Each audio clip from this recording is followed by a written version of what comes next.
and a peace that will be secure. British প্রধানমন্ত্রী sir কিয়ের Starmer স্পষ্ট জানিয়ে দিলেন, শুধু কথার লড়াই নয়, এবার সময় বাস্তব পদক্ষেপের। সম্প্রতি যুক্তরাষ্ট্রের মধ্যস্থতায় ইউক্রেন ৩০ দিনের যুদ্ধবিরতিতে সম্মত হয়েছে, কিন্তু রাশিয়ার প্রেসিডেন্ট ভ্লাদিমির পুতিনের শর্তের তালিকা বেশ লম্বা।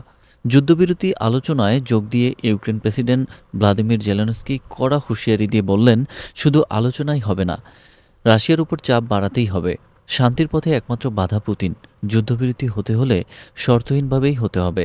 মস্কো শুধু যুদ্ধের ভাষা বোঝে। এক ভিডিও বার্তায় ব্রিটিশ প্রধানমন্ত্রী স্টারমার বললেন, শুধু প্রতিশ্রুতি নয়, এবার বাস্তব পদক্ষেপের প্রয়োজন।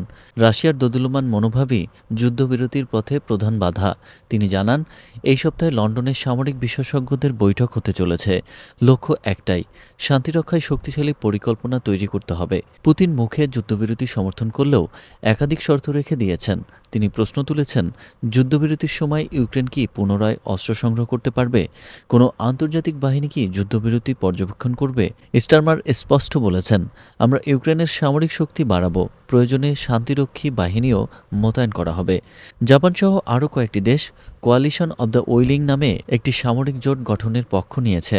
এর লক্ষ্য যুদ্ধবিরতি কার্যকর করা এবং ইউক্রেনের নিরাপত্তা নিশ্চিত করা। তবে ফিনল্যান্ডের প্রেসিডেন্ট আলেকজান্ডার স্টাব বলেছেন, এখনই বুটস অন দ্য গ্রাউন্ড, সেনা মোতায়েন নিয়ে ভাবার সময় আসেনি।